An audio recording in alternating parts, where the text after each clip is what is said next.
taking a critical look at the gaming news of the week. This is Augmented Reality, presented by the Triple S League. Hello, everybody, and welcome to the Augmented Reality Podcast for March 6th, 2018. My name is Ashenity, powered by Pure Hype, as always, and I'm here, as always, with Cybsidian. How are you, sir? You know, someday soon we're going to have to show how to make that drink, Pure Hype. Pure Hype? Yeah, it's a pretty good recipe. Tough to make right, but you know. I don't know. It's a secret family recipe passed down by my great-great-great-grandmother. So, you know, I might need the family's approval on that. But anyway, today, some exciting news. We have a new game that's going to be announced. An in-house game from Bethesda Studios will be announced at E3 2018. So we'll get into some discussion and details about that. Cyberpunk 2077 is being built for current and next-gen consoles. What does that mean? Yeah, we confirmed that like a month ago or so, and it's now being confirmed by a whole bunch of other websites and news fronts. So, I thought we had only just recently confirmed it. Like we had speculated on that for quite a while. Yeah, but we said pretty much like for sure on that one. But it's now being reported by multiple sources. So win for us. I guess you could look at it that way. I'm going to talk about Kingdom Come Deliverance a little bit. Been really loving that game. And just a couple other things of interest. Fortnite is just tearing it up in the game charts. It's super popular right now. And then there was something about Mario is a plumber now again.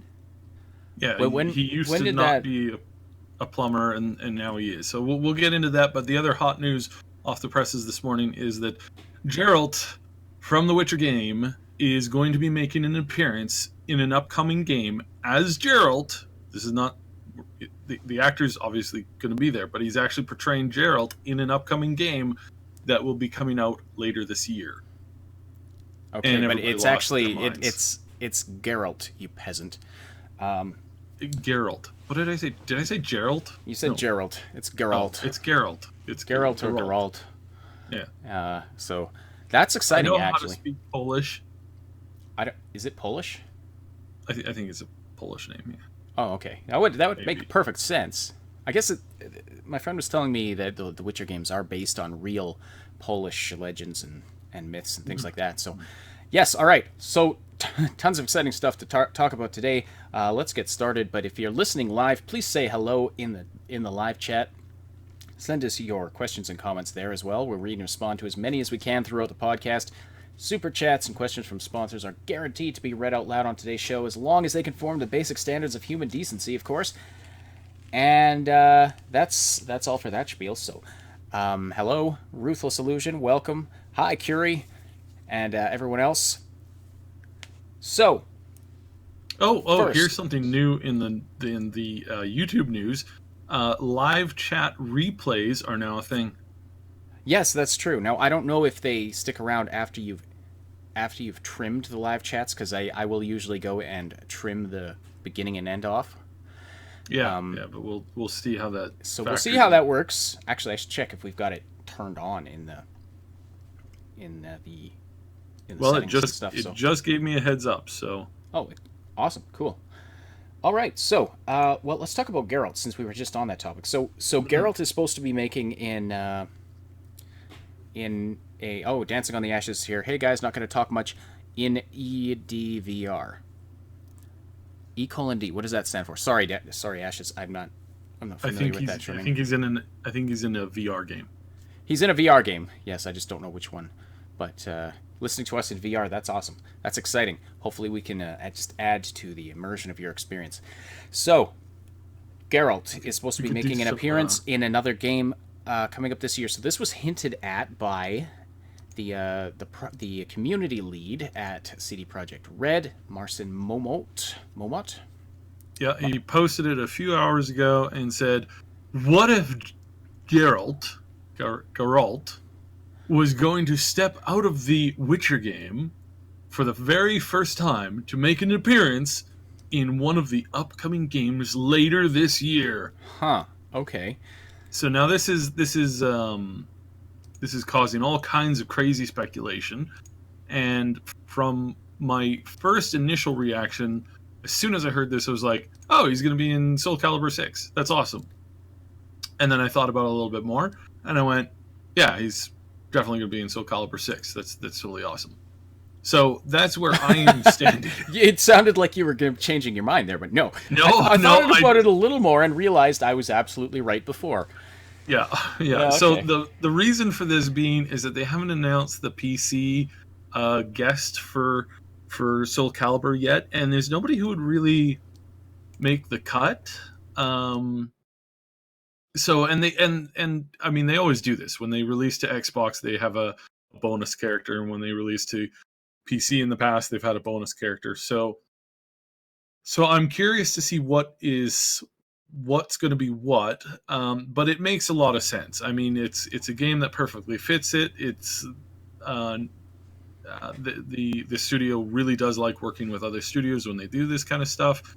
I mean, Vader's been a guest in this series before, so it's it's easy to kind of look at and say, probably who's one of the top swordsmen, because it is a game about swords, in the last 10 years. Yeah. So, clearly, and the fact that the story is now done, then yeah, I think we got that. Yeah, that's just good marketing, and Geralt kicks ass. But you know who would be awesome to see would be Corvo, of course, from Dishonored, and or Emily, either one. Tell us in chat. Tell us your favorite. Tell us your pick for a PC character you'd love to see in Soul Calibur. Let us know, and we'll read them out later on here. So, but yeah, that's probably a good guess. Soul Calibur is probably where Geralt would make his appearance. Obviously, no more Witcher games starring him, as we discussed last week. But let's talk about the Cyberpunk thing just quickly, because we've touched on this before. Yeah, we've touched on this a few times. One of the biggest things that we covered before is that the way that they're going to do the release is most certainly, if it obviously is done by then, right? If it indeed it's coming out either late this year or early next year or late next year, there's a very good chance that it's going to be right on the edge of both of the consoles. And when Legacy, current generation and next gen, yes, and so when Legacy Killer said, and he came out with the news that they were that they had a copy of it being sent, a copy of the base game being sent to Sony and to Microsoft. That kind of confirms that both of them are working on, obviously they're working on next consoles, because we've covered that of course they start working on the next console as soon as the console's out the door. So as soon as number 6 is out the door, you're going to start working on number 7. As soon as 7 is out the door, they're going to start working on number 8. That's just how this stuff works. So yeah, basically this is being reported by a lot of different groups and a lot of different news agencies now. So I think that the news of the next gens are starting to leak out, and the projects that people are working on is also being leaked out. And then we can assume that if Cyberpunk comes out before the next gens pop out, then of course they're going to be on the current gens, and then they will relaunch it again with the next gens, because that is something that popular games do all the time. So yeah, absolutely, and that would make sense. I've said from the beginning, it doesn't seem to me that it would make sense for them to just produce it for the next gen consoles. That seems like bad business. I would say, produce it for the next gen consoles, juice it to the max. But if you don't have a version that's available for the current gen consoles, or the people with less powerful PCs, that kind of thing, then you're just excluding a lot of your audience who doesn't either already have the hardware or doesn't have the money to upgrade the hardware. Breezy SFX in chat asks, "Hey guys, when does Cyberpunk 2077 release?" We don't know for certain, but our guess is late 2018 or early 2019. and we believe we're going to see something about it at E3 this year, which segues beautifully into this next topic about Bethesda Game Studios is supposed to be releasing or announcing a new game at E3 this year. And we're talking now about the actual in-house development studio responsible for Skyrim and the Fallout series. Skyrim, all the Elder Scrolls games and the Fallout series as well. And so not the subsidiary companies, like they have a whole bunch of sister companies owned by ZeniMax Media, like Arcane and Machine Games and all those. They release so Bethesda's always at E3. They always announce new games every year. That's not anything too noteworthy, but Bethesda Game Studios is going to be announcing a new game, and we know it's neither a Fallout game or an Elder Scrolls game. Correct?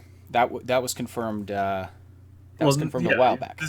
Well, I mean, not that Todd doesn't lie. I mean, they said that they weren't working on a Fallout game, and he confirmed that they were not working on a Fallout game right up until a month before they announced that the Fallout game trailer was, popped out, and then a month after that.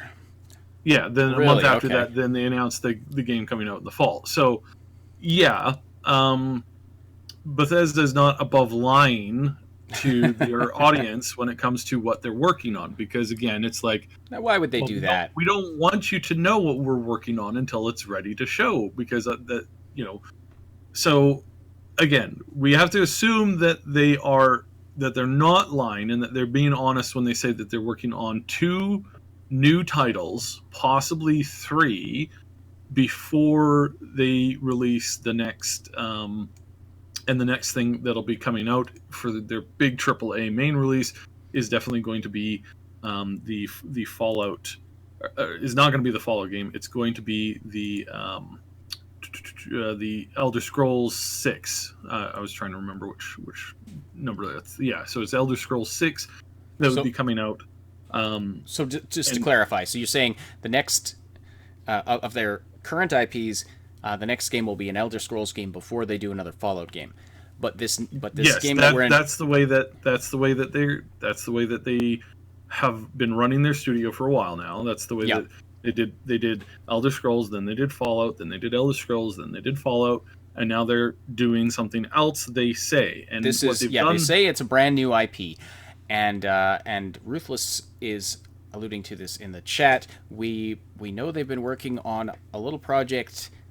With the code name Starfield, which we were actually expecting to see at last year's E3, and it looks like the announcement for it was cut at the last minute. There's some evidence of that. We haven't confirmed that for certain, but that's sure what it looks like, because their program was really short, and there's a place where it looks like something big was cut out, and we were really expecting to see it, but there was nothing about Starfield. So is that what we're going to see at E3 this year then? So what we're going to see this year is they're promising something new, brand new, that's never been seen before. So again, unless they're lying in their presentation and they're going to do a super surprise announcement, and they're saying something new because they've radically changed the way that you play, say, Elder Scrolls, and that's what's coming out, which I don't think would go over very well with their fans. I mean, I'm sure if they announced Elder Scrolls 6 coming out in the fall, I'm sure if they did that, then everybody would forgive them for lying and misleading. But considering the flack they got last year for the hype and for the promising something new and amazing, and then they're like, oh, hey, it's 3 sequels. Which were all very, very good. Which were not, and this is important, which were not developed by Bethesda's in-house. They were not developed by Bethesda's in-house studios, and those are the other studios I was alluding to. So last year we got we got a Wolfenstein from Machine Games. We got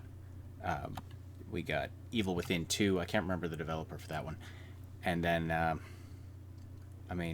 was Death of the Outsider, which was the spin-off title of Dishonored 2. But and then what was the other major announcement? Anyway. It's all game. There was Evil Within. There was that was about it, wasn't it? Yeah, there was. They announced 2 major new titles, and those were the two: the Wolfenstein: The New Colossus and Evil Within 2. So this year, I imagine, because they got a lot of negative feedback last year for their presentation at E3, so I imagine this year they're going to ramp it up again. And they're now at this promo video that they put out, which I will link to in the description here. I forgot to put it in there, but I will add the link to the description before the end of the stream here. They're doing another sort of stylized, chibi, cartoony looking version of all their characters, which is. And I found a ton of clues in that trailer, so we're going to do a breakdown trailer. Of course, there's a strong possibility that I'm just reading into things completely off the wall. So, but we'll do that, and we'll make it a little fun. You don't do that kind of thing. So here I'm gonna let me cover a little bit more into what Bethesda has been working on previous to this. Now, so they filed for two new trademarks in the past few years, going all the way back to 2015, 2016. So this is a while ago now. One of the trademarks that they filed for, everybody knows this one is Starfield, and this is going to be a code name, obviously, or it's not necessarily always the exact title, but it's, it has something necessarily large to do with it, and it could very well end up being the main name of the series or the event or whatever that they're coming up with. So Starfield had been around for a while. People have been seeing them renew this one again and again and again and again, and they just renewed it again in 2017. So we know that it's good to go for this year or next year or whatever. In 2016, when they renewed it, it was the second extension. So this is going all the way back to 2015. Regular, just regular standard info, nothing that gives it away. The other thing that they filed for, and this one most people don't talk about, the other thing that they filed for is, which was originally filed back in 2015 again, is Giant Monster News. That's the title. That's the world mark for the trademark. Is Giant Monster News? Yeah, that sounds like a mobile game. If I was gonna take a stab at it, that sounds like a mobile game or some kind of. I don't know what that would be though. Wow, that's weird. Yeah, so this is very interesting that this is being done this way, and so looking at that, looking at what they're promising, the fact that they're saying something new, and the fact that they're it's interesting that they showcase a city in their little teaser image. So if I were a crazy person who was a betting person who also didn't have to worry about money, I would bet a lot of money that this is what they're going to announce, and it's going to be a game where you play as giant monsters destroying cities, like that old monster game where you play like as Godzilla and King Kong, and you went up and down the buildings, destroying them and eating people. Yeah, maybe. Yeah. Oh, that would be fun. It's been a long time since any game like that has been tried. So I'm going to take a wild guess and say that's probably not likely, because it's really out the window, and I don't know what kind of story they could do with that, and I don't know how much fun people would. I don't know. Maybe it might be again, cool. I could see that as a little mobile game where you try and destroy as much of the city as possible before your monster gets shot down, and then you just try to beat your high score, that kind of thing. I don't know, because we do have some information that they're working on something for mobile, correct? Yeah, we've been hearing, again, it's one of these things where it's like, we know that they're going to be working with something that ties in, but as far as, I don't think that that's what they do, because what's been promised before is that we get a Bethesda-styled Bethesda game, which means that something that's going to be a lot like Elder Scrolls, and something that's going to be a lot like, it's going to be super, super, super open world, close to those. Open world RPG adventure game. Yeah. Well, I mean, absolutely, but we're talking about multiple things because they're undoubtedly going to announce lots of things, like several different things. Possibly. They're obviously going to spend more time. They're going to come with at least more than one thing to talk about. Of that, we know for certain because of the negativity that they received last year and the fact that Pete Hines was quite annoyed with that and made his job very difficult for all of 2017. So we know that he wants to come out with something big, and it's been 3 years. And they have, I mean, Bethesda Studios does have 2 studios, so they're small, but there's still 2 of them.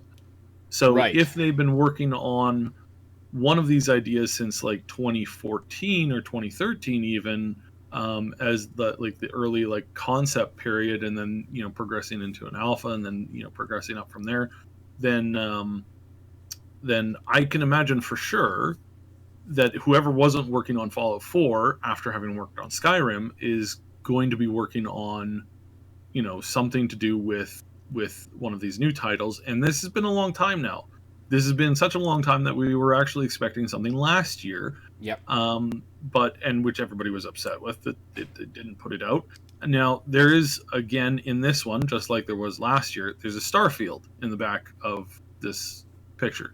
And it's funny because there's a bunch of people saying that doesn't mean anything. It's just a cityscape. That doesn't mean anything. Stop wishing for Starfield. And I feel that they're getting upset and they're trying to say, don't think about it, because they're secretly hoping to be disappointed, right? They're hoping to say it's never going to happen, and by therefore goading Fate or goading Bethesda into releasing Starfield. So lower your expectations and then be pleasantly surprised, as opposed to hype and then being disappointed. Now we've heard from several sources that Starfield was going to be announced and released last year, but it was pulled at the last minute, basically because they felt that it needed more time to marinate, and that they were disappointed with the way that certain other games that were kind of stylized a little closer to this one were released in that same year. So they went back to the drawing board to make sure that what they put out was in fact what they wanted to put out. Not drawing board to redo it, but to improve things and to make sure that they were on the marks with stuff, and to do a little bit more testing, just and ramp it up, to give it to give it an extra year. And because they're Bethesda, they can do that if they want. And aside from the slight weirdness of their last E3 conference, there's nothing to. I mean, they're still in control of themselves, and they don't have to answer to a super strict overlord. Right. So, except the mighty conglomeration of gamers that purchase their products and are big fans. So, absolutely. So probably going to see something about Starfield, whatever that is, and then other things as well. But that's very exciting. I mean, I'm looking forward to it this year. I think they're going to ramp it up after the disappointment of last year. I think they're going to ramp it up again. Mm-hmm. So I think this is what we're going to see. I'm leaning towards that Starfield. I know I said the exact same thing last year, but I think knowing what we know now, looking back on it, I think we're going to get a surprise announcement and a surprise release for this year for Starfield. And if it is indeed a space open world with some multiplayer components, this is going to be competition for Anthem. This is going to be competition for Cyberpunk. This is going to be competition for a whole bunch of, Destiny and all this kind of stuff. So this is going to be really interesting to see how this turns out. And I suspect that we will see some multiplayer components in this one, because Todd has mentioned several times that he's been wanting to do it. It's never felt right or perfect, or it's somehow stunted the growth of their technology. But now that I think people are seeing that there's more than just, it doesn't have to be an MMO to be, to feature multiplayer. It doesn't have to have a game mode match, arena and that kind of stuff. You can invent new stuff, and this is how the Battle Royale system has really taken off in the last few years. So. Yes, absolutely. All right, to all the people saying hello in the live chat, again, Riku, David, and Darth Raver, hello to all of you. Welcome, everyone else. Feel free to say hi and put your comments and questions in the chat. We will, like I said earlier, we will read through as many of them as we can. And if you want to keep the conversation going after the podcast is over, we welcome you to join our Discord community. You can find the link in the description below. It's a place where you can chat with us, chat with other Triple S fans and viewers about all the things that we love to talk about, games, movies, whatever. You can also meet people to game with, stay up to date about everything we're doing here at the Triple S League, and we've got some exciting stuff coming, so yeah, definitely click that link to join and say hi to us in the welcome channel. So, you were just talking about multiplayer and new forms of multiplayer and the Battle Royale thing, and Fortnite is just going crazy right now. Yeah, it was on the news yesterday and today and this morning in a bunch of places. So, and it's the same thing that we've heard before. I don't know why this is a shock. My kids are playing video games a lot. It's like, no, duh, really? Wow. You know what? You know what's funny though? I'm old enough that I remember when people were saying that about the yo-yo and about, the skateboard. Like, my kids are outside playing, yo-yo and skateboard all day long. They don't work the farm or, plow the fields or, do any of the other things that youth are supposed to do because I want them to. It's like, yeah. Where did you grow up exactly? That is bizarre to me. But yo-yo. Nowhere. I had I had a yo-yo when I was a kid. Played with it sometimes. I was never very good. I don't know. My friends were always into marbles and then pogs. You remember those? Oh, pogs. I never liked pogs. I thought they were ridiculous. But I mean, video games. Come on, video games. Of course, your kids are gonna play video games. Video games are awesome. There's just no keeping them away from that level of awesomeness.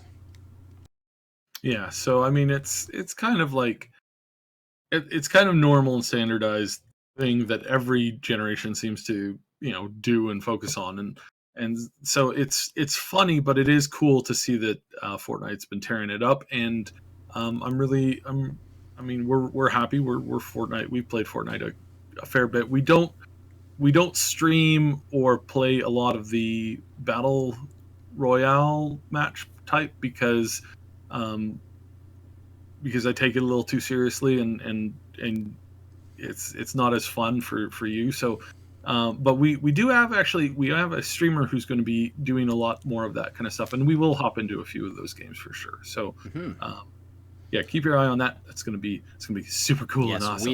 We have somebody new joining us, and who is going to be starting to do some streams and creating content on our channel. So stay tuned.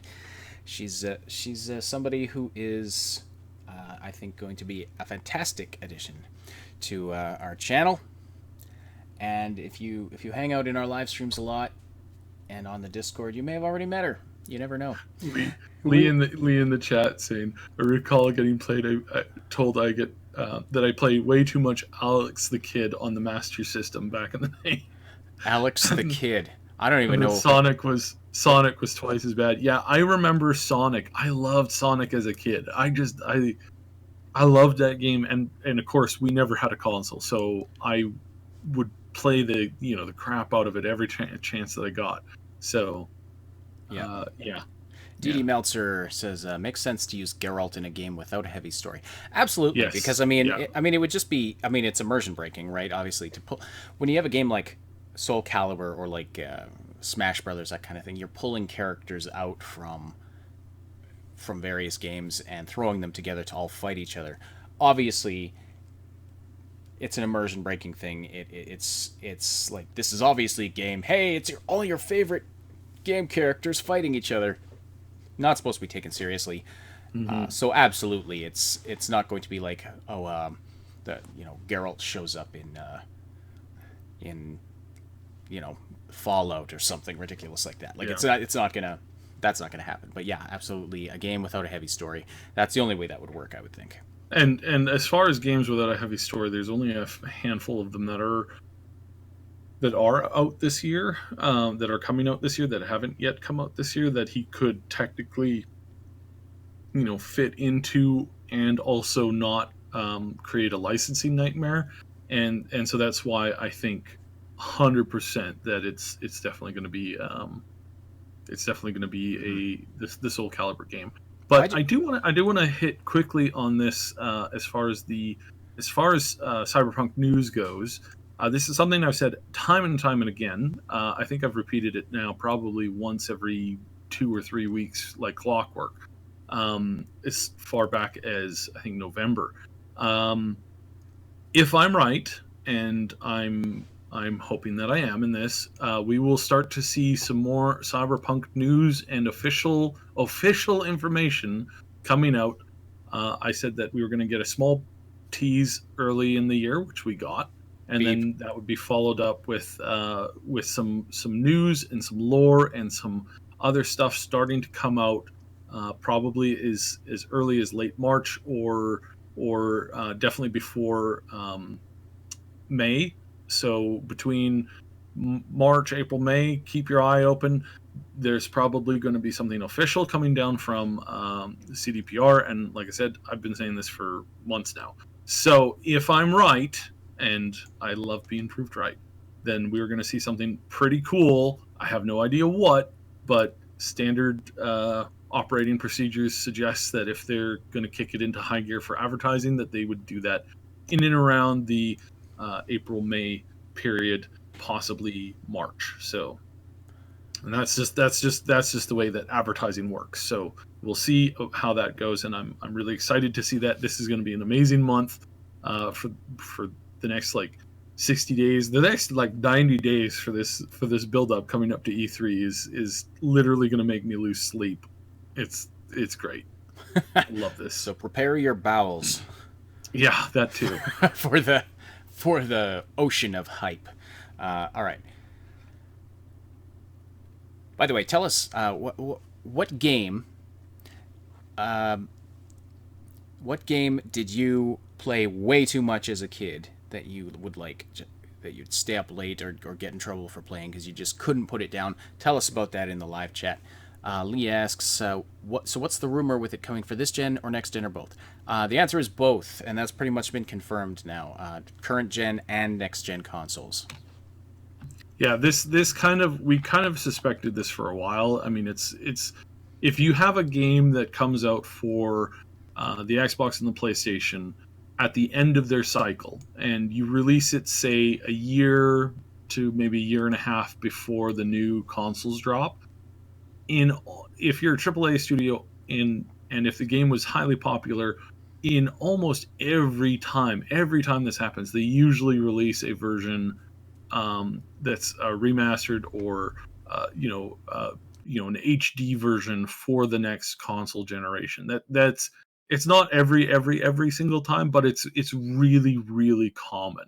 So if it comes out before the next gen consoles come out, when we're expecting to hear them tease the next gen consoles this year, we're expecting them to start talking about them, and then next year they're going to unveil them, and then in the fall next year, most likely 2019 is when we're going to see the next gen consoles. So if definitely if Cyberpunk releases this year, then that's a strong possibility for them to release a new version of it, for the upgraded consoles, or it'll be exactly the same thing. We don't know 100%, but they'll definitely do a second release for the new consoles. Now, if the new consoles are not due out until 2020, and they're gonna do a light tease this year, then a kind of a showcase next year, and then an unveiling for the 2020, so that it comes out in the 2020 fall or holiday season in the 2020, then still most likely and very likely if Cyberpunk were to come out this year or next year. So that's kind of the way it goes. Mm-hmm. There was an old DOS adventure RPG game that it didn't have characters or movement, and it was a little bit after the text age, where it was just a tile of your character. So the character was just a little tile looking thing. It was like an icon little thing that you moved around on a flat map. I played that game as a really young kid a lot, and I cannot remember the name of it to save my life. And you had cursed items that you had to go to a temple to get, taken off of you. You had to identify things. It was basically a precursor to Diablo, in how it functioned, and that you went into this dungeon and you went down and down and down, and the further down you went, the harder it got, and the more things you could find. And on that one, I played the crap out of that game, and then I also played Jill of the Jungle constantly. So if anybody knows what that old PC DOS based game was, let me know. I don't think it was DOS. I think it was early Windows. Well, I think there were just from what you described, there were lots of games like that. There was. Yeah. But that's one game that I've always wanted to find and play again as just a reminder of the old times, because it was really fun. It was really opened up my mind into this is what dungeon crawling's like, and it was really cool. So yeah. So Riku Light says Super Mario RPG: The Legend of the Seven Stars is the game that he played too much as a kid. Curie Mask, I played Mario Kart on the Wii way too much. Yeah. And Lee says, I still play Mario Kart too much on the Switch, however. But yes, Nintendo Wii was great fun. Shame it never exploded as big as it was expected. I actually thought the Nintendo Wii got really big. It was the Wii U that really didn't do very well. Yeah, the Wii was massive. I mean, the fact that I played it with old people in old folks' homes or what is it, extended care homes or whatever they call those things. Yeah. That's pretty amazing that was a thing. So I say the Wii did really, really well. It definitely saved Nintendo's butt because they were in a pretty bad financial shape. The Wii U was a huge letdown, and again they got in this point where they were starting to starve for cash, and then they suddenly exploded and got the got something to come out of the Switch. So. Mm-hmm. Yeah, and the original Mario Kart, I played that a lot. The one way back on the SNES where they had no business trying to render 3D 3D tracks and stuff. And Lee says my too much played game was Gauntlet early Windows. Yeah, there were a bunch of those. I had the Windows 3.1 Entertainment Pack. I played a lot of those games way too much. Mm-hmm. SimCity 3000. Oh man, I played video games way too much as a kid. Just in general, it was bad. When I was supposed to be doing homework and stuff, it was bad. So, all right. So, what is this about Mario? It was announced that Mario is a plumber. Mario is now a plumber officially again. He has been restored to a full-time full-time's probably not putting it right, but he's been restored to his occupation, is now currently a plumber. It is no longer in the past tense. So back in, September of last year, they set out this official bio for one of the games that was coming up for the Switch, where it said that he's an all around, he does this, he does that. He plays with Princess. He's a soccer player. He plays racing. He plays with the Princess. What kind of game was this exactly? He worked as a plumber a long time ago, and they put it in the past tense. And a lot of people were really sad. But now an update to his bio has been put out, and it now reads, he has a sunny disposition, is popular with everyone, he gets along super well with his younger twin brother Luigi. They're a famous combo. He has a universal knack for sports, tennis, baseball, soccer, car racing. He can do it all, and he can look cool doing it. His occupation is plumber. Wait a second. However, his activities don't stop there. He loves Princess Peach, and if she is ever in trouble, he will go and help her no matter what. blah, blah, blah, blah, blah. So he is now in the present tense being referred to as a plumber. So I guess everybody was... Although I imagine his plumbing business is in shambles because he's having to run off after Peach every other day. She's getting kidnapped. Yeah, so... I just picture it now. It's like Bowser, like, bursts into her castle, and she's like, "Oh no, the big bad turtle is here to get me again. You're not gonna tie me up, are you?" Anyway, sorry. I don't know where my mind went there. I think you're thinking of the wrong thing, so... Yeah. I think Mario started to get suspicious when he wore a turtle suit for Halloween, and she dragged him right to the bedroom. So anyway, did you say that Luigi is Mario's twin brother? Yes. They've always been twins. I've never heard that they were twins. I always thought Luigi was just the younger brother, who was slightly taller and could jump higher. Because... No, I've always known. I think it was mentioned in Super Mario, not Super Mario. I think it was mentioned in there too. But I think the first time it was mentioned was in the second Mario game for the original Nintendo. I'm pretty sure. You correct me if I'm wrong, but I'm only going off of memory. So. Well, I don't think I'm going to waste the energy Googling that. I don't think it's going to affect my life in any significant way. But anyway, so let's talk about Kingdom Come Deliverance a little Riku, bit. Speaking of, because this ties in with what you're going to say, Ash. So Darklands is very much what Kingdom Come Deliverance is based off of. I mean, they even have a similar, like if you open up the inventory window, it's near identical. But Darklands, amazing game. I played the crap out of that one, but I played that up until the last time I played it was like 2008. So, I mean, I've had that game for decades. I remember you tried getting me into that one way back in the day, and I just couldn't get into it. But I understand it's a very good game.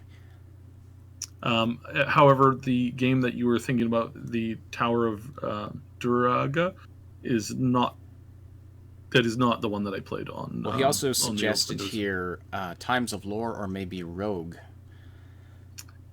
Times of Lore. I'm going to have to look that one up. I'm pretty sure it's not Rogue. So, I've been playing Kingdom Come Deliverance this week. I got into it a couple of weeks after it was actually released. And I've been just absolutely loving it. And so I thought I'd just give you a sort of a mini review of my take on it. It's a good game if you like really in-depth, more, very, I guess, very RPG-heavy games. Like it's got a very intricate, it's got a very elaborate and complex RPG system of skills and levels and different things. Basically, everything you do... When they developed this, they really went for immersion, and it's set in a historical context, and they tried to keep it as historically accurate as possible. And they've done a remarkable job for a game that has come from such a small studio. Now, it's a new studio and a very small studio, Warhorse Games, or Warhorse Studios, sorry. But the people running it and developing this game are veterans of the gaming industry who branched out on their own and made this. So there's a lot of experience behind it that was put into this game, and I think that really adds to the quality of it. Plus, they decided to set it in medieval Europe and try to make it as historically accurate as possible. And so it has, there isn't magic, there isn't strange creatures, anything like that you would typically find in sort of like a D&D style RPG. So it's a medieval style RPG, but based in real medieval Europe, and it's fantastic. This historical context really adds something. It's got real locations and real historical events happening around you, and the story. I can't say enough good about the story so far because I'm barely anywhere into the game. I'm nowhere near the end of the story yet, so I can't give my impressions on that. Mm-hmm.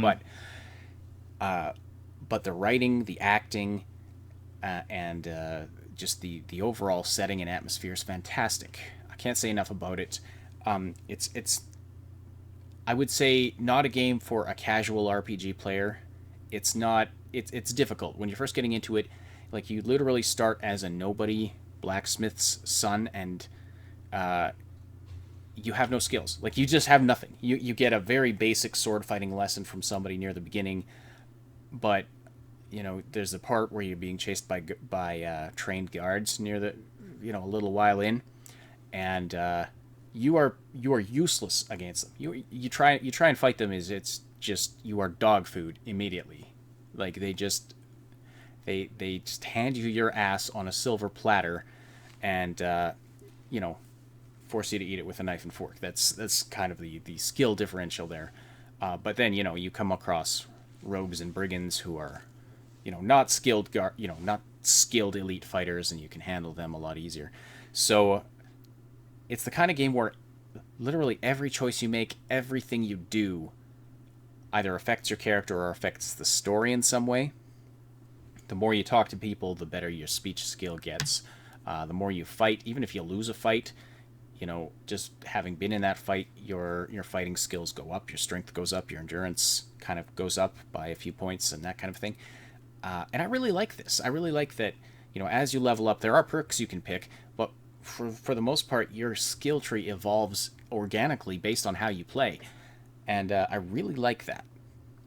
So, you spend a lot of time playing stealthily, your stealth gets better, and that kind of thing. It's also got a survival system, so you have to eat, you have to sleep. So it takes some getting used to if you're not used to this kind of a game. It takes some getting used to, but it's the kind of game, at least in my opinion, that you can just get lost in. Now, there are some bugs. There are some problems, some technical problems. That's my only complaint about the game, is that it has some technical problems. It's not optimized very well yet. As far as I know, the studio is... I found it a little less historically accurate. One of the things that I kind of noticed about it is that back in the day, if you were, a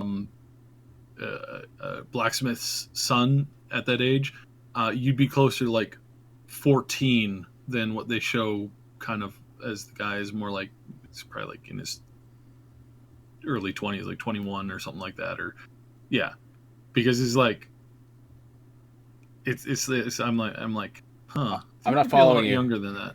He's. I think everybody's a little too old in that game. Like the way that the father looks is like, he looks like he's like closer to in his 40s, and back in that day and age, like not many people lived past their 50s, and most people died in their 40s. So, well, so he could have a 20-year-old son easily, but no, I'm saying that I think it would have been closer to like, probably like 15, 16 versus like, as opposed to what though? Like, yeah. Like, I mean, but that's my only gripe about it. The bugs and that, like, I can forgive the game for that, because it's coming from a microly small studio. It's like, and they've never said that it's, they said that they were going to strive to be as AAA as they could, but they know that they would never get there because, they just can't do it with, what do they have, like 20 people or less than working on that game? That's amazing that they've come so far. It's truly amazing that it's not riddled with like just game-breaking bugs everywhere, considering the world that they've created. Right. Well, and they're putting out patches, and they're the head guy at the studio, or one of the lead developers, so somebody said that they wish they could have polished it more before they released it, and yeah. I interpret that to mean that they had deadline obligations to meet that they couldn't. Yes, because they were running out of... I mean, that's when you're running a small indie studio, you run out of money really quickly. So they're running out of money, and they need to start selling this thing. But they are putting out patches for it. And I heard that they were hoping and praying to get like 100,000 sales. They were going to consider it a massive success if they could get 100,000 people playing the game. And now that they've sold over, I think they're closing in on 1.5 million.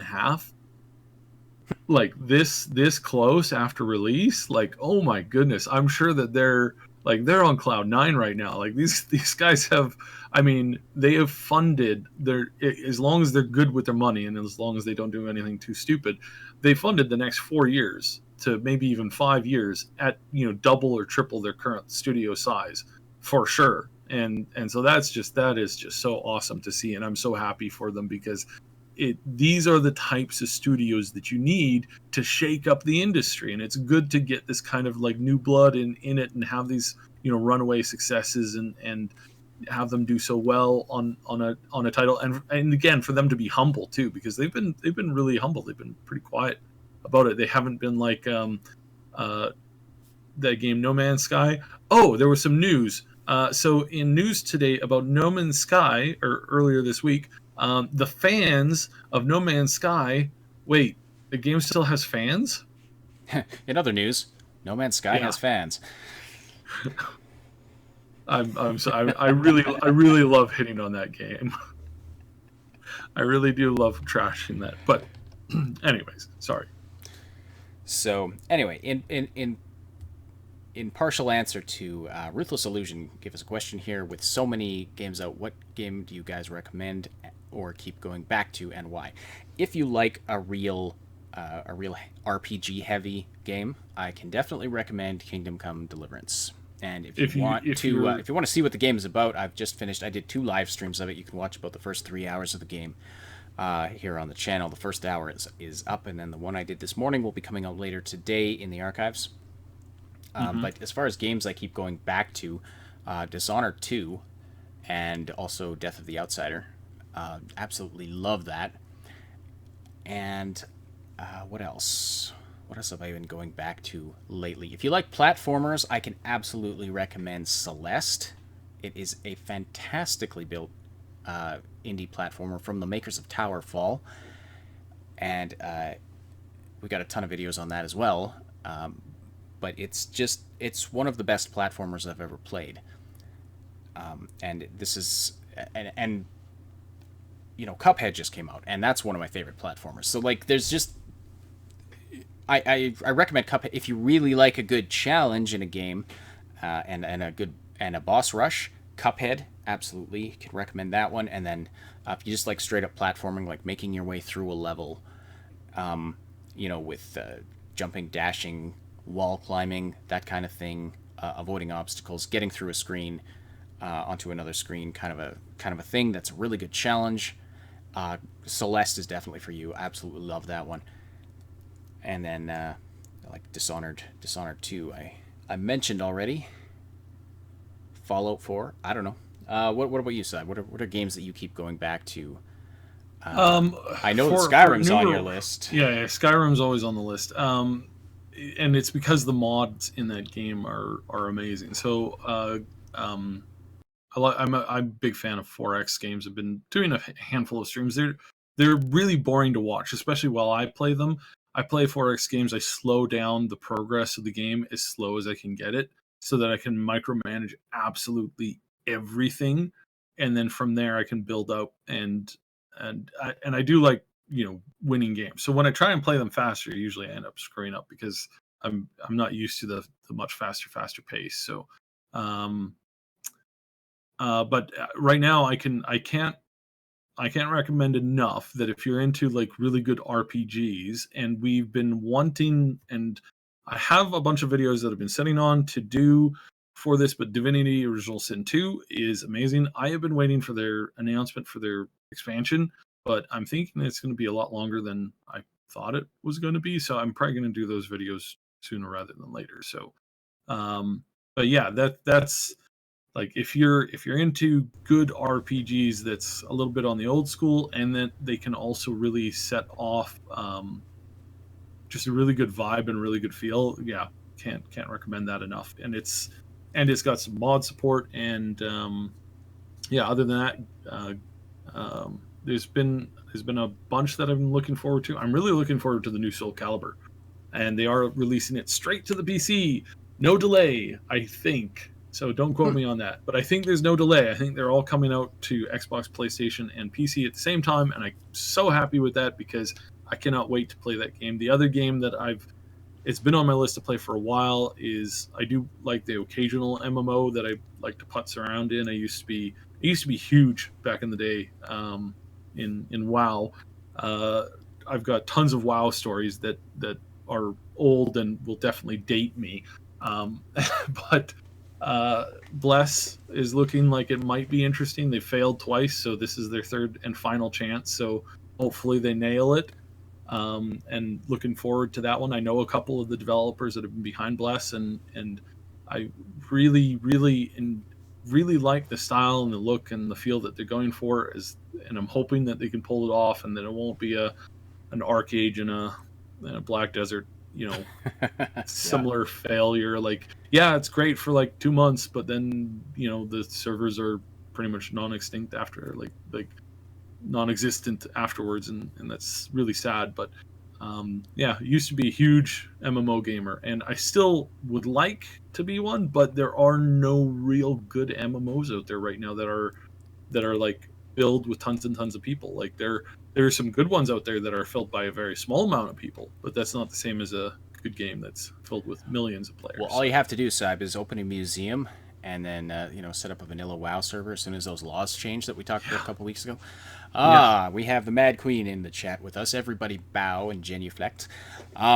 Which game are you talking about that is... So she's saying one of the games I mentioned is only available if you like playing on PC because it's not for PlayStation.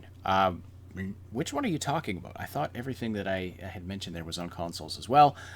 Could be wrong, but I just thought of two more that I absolutely love that I keep going back to. Portal 2 is just amazing, and I'm sure most people have probably played it. But if you haven't played Portal 2, go get Portal 2 and play it.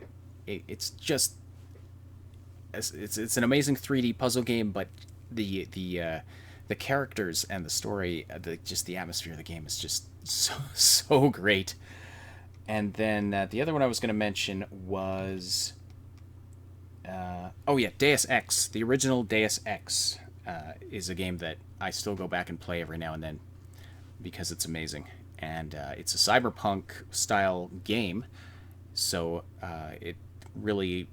That's the game that got me to fall in love with the cyberpunk genre, and is, I guess, the reason why I'm so hyped for Cyberpunk 2077.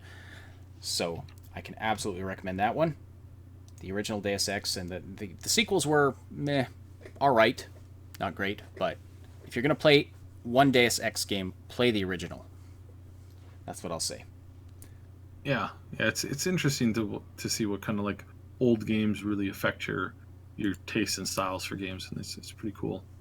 So yeah, so those are our recommendations. I mean, if you all have any others, you can keep the chat going for sure, or drop by the Discord server and go to the gaming channel, just post about whatever, talk about what games you like, what you loved as a kid, why you like them, etc., etc. There's quite a few people that have joined the Discord server there that you can talk to who have similar interests to you. Most likely, if you all enjoy this podcast, it's been great watching that little community grow, and it's great seeing everybody in the chat as we do this podcast. As we started doing it live a few months ago, it's been fantastic. Talking with all of you each time we sit down to do this. So thank you so much for always joining us on these Tuesday afternoons. Notional saying, Mankind Divided was awesome too, though main story was too short. Human Revolution had an amazing story arc though. I played one of the two, and I can't remember. I keep forgetting which one it was that I played. Which one came out first, Mankind Divided or Human Revolution? That's the one I played. And I didn't hate it. I enjoyed it, but I didn't like it enough to get this to buy the sequel. So, Lee Sutcliffe says, "I'm with you, Obsidian. Bring us back games like EverQuest, Lineage, and Neverwinter Nights." And I don't think you guys are alone. Huge. You guys are not alone. A lot of those old RPGs are. They still have huge popular fan bases. I was also so ecstatic when I heard that Neverwinter Nights was getting a reboot. I was like, oh my goodness, he's getting a reboot. Oh, and I was so excited. I was like, this is amazing. And then I checked on it, and it's not a reboot. It's just they're just updating it to run on current systems. And they're improving like a handful of like scripting errors and stuff like that. That's not an update. I was so disappointed. I was like, oh, that's just so sad. Because it's like, I looked at it and it's exactly the same game. It's exactly the same game. It's just now you can play it on a current PC, which I was able to do 3 months ago. So I don't see the point in why they're rebooting it without like retooling some of the graphics or at least like making it a little bit better. And they can, because the Aurora engine has been updated before in such a, I mean, The Witcher 1 was based off of that. So yeah, I was incredibly disappointed. Incredibly disappointed when I saw what they were doing with it. I was expecting like a real remake, not just, updating the system so that it could run a little bit smoother on PCs and stuff. That's like, what's the point of that? Mm-hmm. Well, I mean, I understand what the point of that is, but it's like, why make a big fuss about it when it's not actually being updated? So I was a little sad about that. So, Riku, you can, if you're on our Discord server, you can send a link to either of us in. I can go through it. I'm gonna have to. Now it's starting to bug me, so now I'm really gonna have to search for it now. Lynx says, "Hey, I hope you guys get more viewers. Your videos are brilliant, and if the hours matched, I'd love to sit in, but I have to go. Love you guys. Keep it up." Well, thank you so much for the kind comment, Lynx. We really appreciate that. And Mad Queen says, I tried to go back to Human Revolution, but it didn't age well. No, it did not. Neither does System Shock either. Ooh, System Shock. Ooh, not a good experience trying to play through that again. Oh, and she's mentioning Mind Memory. You know what's amazing? Mind Memory. I remember playing games on the N64 or the GameCube and thinking, "Whoa, these graphics." It's like photorealistic. And then you go back and play them now and it's like, this looks like it's made of styrofoam. Like, just looks like crap. Like, how did I think this looked good? It's like the pixels are the size of my fist. Playing Mario 64. It's like, how do you find your way around these levels? How did we do this? I don't know. Yeah, it's quite amazing how we get used to the new generation of graphics and things, and then going back just doesn't have the same. It never lives up to our memory. But then when you have those old games that you can still go back and have fun playing, like with me, I can go back to Deus Ex, and the gameplay is just clunky and horrible by modern standards, but the game is so good that I will play through it anyway. And it's fantastic. Some games are best left in my memory, says Lee Sutcliffe, rather than retrying these days. Yeah, very true. Sometimes it's better to leave things in the past, and I'm starting to feel that way about the Star Wars series. I don't know about you guys. Send it to either one of us. It's fine. We can take a look at it. Mad Queen says, do you think the delay of System Shock is something to do with Avalon hinting on Twitter a new Fallout game? I'm not familiar with that. So I've spoken with Chris Avalon a few times.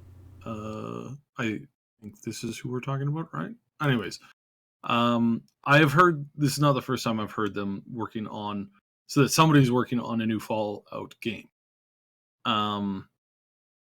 I would definitely, I'm going to have to look a little bit more into it. I used to communicate quite frequently with the team that was trying to work on the Fallout MMO just after the Fallout 3 game came out. So there's a long story behind that one that I can share one day. Maybe there's some legal stuff that I have to make sure I don't mistakenly cross, but yeah, I wouldn't put it past in the realm of possibilities, and I have been looking at that. but I haven't gotten anything concrete on it. So we're going to look into that for sure. I'm always stoked for more Fallout. I really don't think it can go wrong. So as long as it's done well. Yeah, as long as it's done well. Which I would, if it's Chris, then yeah. No, Chris has done a good job many times before. So so Riku, I posted the link that you sent to me in the chat here. So that's a comprehensive list of commercially released RPGs. If anyone's interested in that, that's something Cyb's going to go digging through to find his mystery game that he can't remember the title of. And I think that's about... Oh, Notional. I played all the Deus Ex games except the very first one. I have it, but it just looks so old. Well, I don't know what your experience would be like going back and playing that after playing all of the newer ones. For me, it was the first one in the series that I played. And oh, I found it. Sorry. I found it. For me, it was the first one in the series that I played, and was fascinated by it. And then I felt like I didn't hate the second one, but it took a step back. Like it simplified the augmentation system too much for my tastes. But the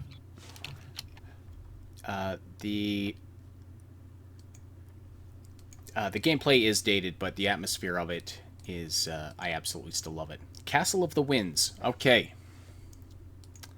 Castle of the Winds is Cyb's mystery game that he wasted way too much time playing as a kid.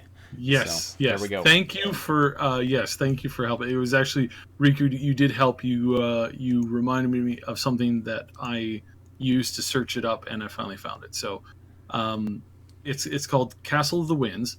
So it's basically this old school top-down dungeon crawler game, and the plot is really basic. The style is really basic. It's a roguelike. It's a single player game. It was released in 1989 and then in 1993 for Windows 3. Oh, Windows 3. Oh. Windows 3. Yeah. So this is dating me. Oh, sorry. This is dating me pretty decently. See, my very first version of Windows was Windows 3.1. So excited I almost dropped my glass. So yeah. Yes, thanks for helping me find that. Awesome. Well, this is exciting, and actually I kind of want to see what that game's all about now. So yeah, we might have to see if we can dig up a copy and see if it still works. Riku, let us know if you can get that game working. Maybe send us some video or something. That would be interesting to see. I'd like to see this game that Cyb obsessed over when he was a kid. So Notional, the second Deus Ex was my first one. It kind of sucked, worst of them all. I agree. I liked Human Revolution. Oh shoot, I'm forgetting again which one was which one came out first. But the newer Deus Ex that I played, I liked it better than Invisible War, which was the second one. But the original is still my favorite. We have Mad Queen is going to be joining us here to have a quick discussion about Fallout. So let's see. Do we have the Mad Queen in our testing? 1, 2, Earth to Mad Queen. Hello, greetings. Hey! Did you miss me? Absolutely. Welcome. You missed my Kingdom Come Deliverance live stream this morning. I was disappointed. Yes, I was writing today's video. You and Mr. Roover really livened up the chat, but I had some rather hilarious people in the chat this morning as well, so it was good. It was a lot of fun. But okay, so apparently we are having a quick conversation about Fallout with the Mad Queen joining us here. So yes, the thing is I don't know if you remember. I can't remember the convention when this happened, but there was this funny interview to Pete Hines that he was noticeably wasted, and he was he was hinting about a new game to be introduced on E3. And well, later the same day, he apologized on Twitter and said that pay no mind to him. He didn't know what he was saying. And we're talking about Pete Hines. This guy is not in the position he's at. by saying things that he doesn't know what he's saying. So he was obviously knowing what he's saying, and he was probably raising some hype and these things that community managers and marketing people in general do. So when was this? I can't remember, but what I do remember that it was exactly a week before. On the lovely Twitter of Chris Avalon appeared an image. Do you remember that? The P-Boy?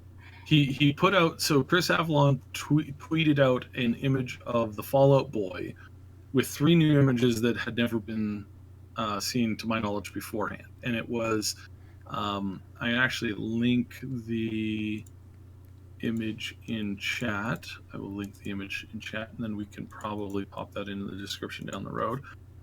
So this is the image that he linked, and in this image you have the RPG Bible and the Fallout Boy swearing on it, and then you had the the Fallout Boy with his head explode with brain power, and he's loving his brain, and then he also had another one where he's sitting in a director's chair reading a script that says plot on the front of it. So this was teased. Yeah, I remember that. This was teased in the fall last year, and nobody's heard nearly a word on it. Now, what this means? Oh yeah, and he also tweeted out another picture of him hugging the Fallout Boy, saying, "I miss you so much." So this means that there's something going on there, and he is working on the System Shock reboot. He's working on Bard's Tale 4. They've got... Well, the funny fact about that is that this tweet disappeared in what, 2-3 hours, 4? Yes. I mean, it disappeared really quick. And if it was only him missing Fallout, it would be a regular tweet. But the fact that it is disappeared is what is suspicious. Yes, yeah, and that's what has led to the talk about something big going on between them. You know, Chris is one of the... Chris has been around the block forever. He's been making games, and he's responsible for a lot of the first generation, massive, I guess second generation massive hits in the early 90s and whatnot. So yeah, he's been working on it for a long time, and this is something that honestly, if it were to come to fruition, then this is huge, because this is this is the guy who helped write KOTOR 2, Neverwinter Nights 2. He did Planescape. He did Icewind Dale. He did Tides of Nurmura. I think he was involved in Prey and Divinity Original Sin 2, on top of Fallout 1, Fallout 2, and Fallout New Vegas.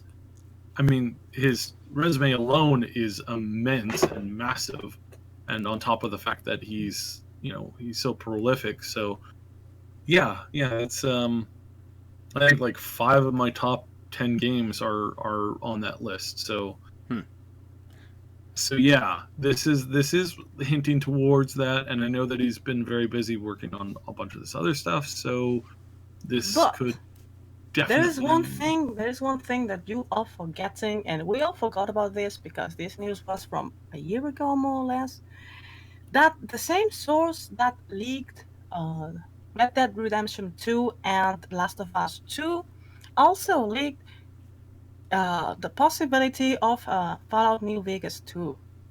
The thing with this source is that he or she, I don't know, he totally matches it with the game, but the time frame is always wrong. Because Red Dead Redemption 2 was announced a year later than this source leaked it. So he said about the possibility of Fallout New Vegas 2.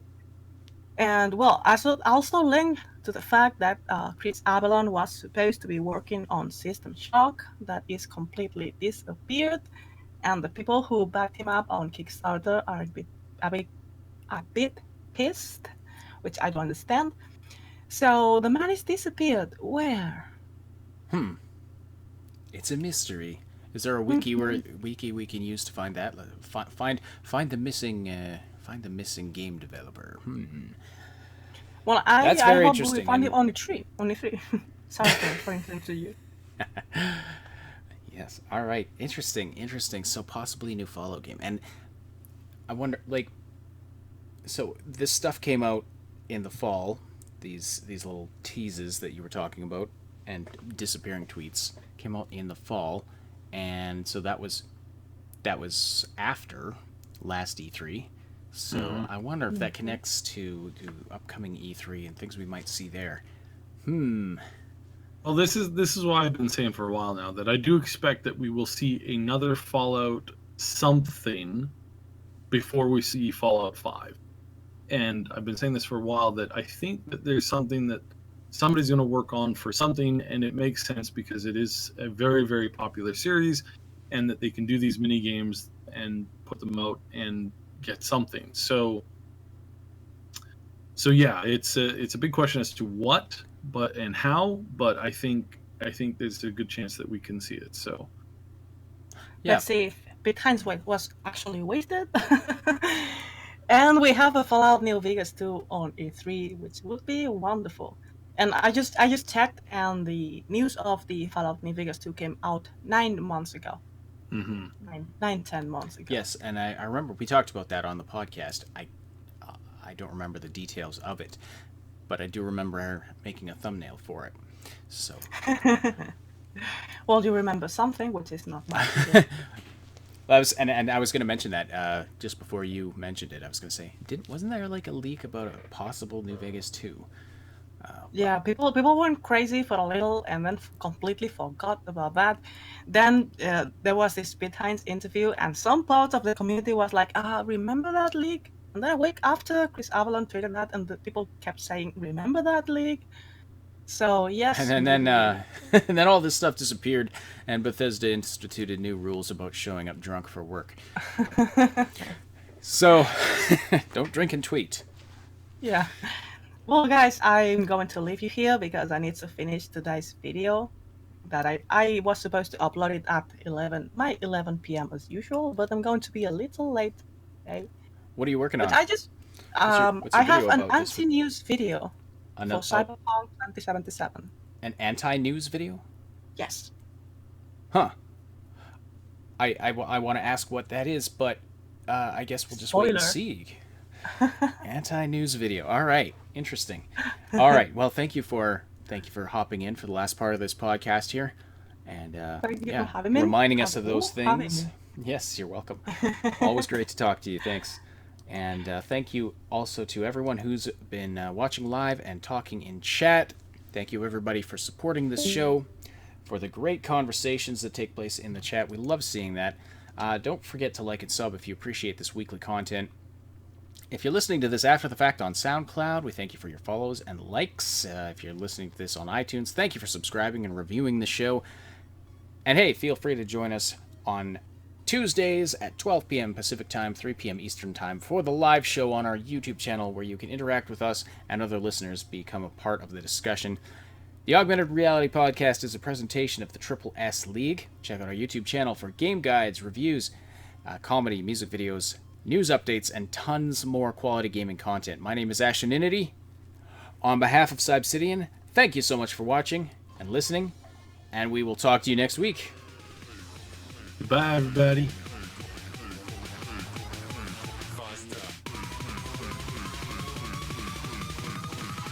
You know what? This game's available to play through a browser. I think I should so awesome.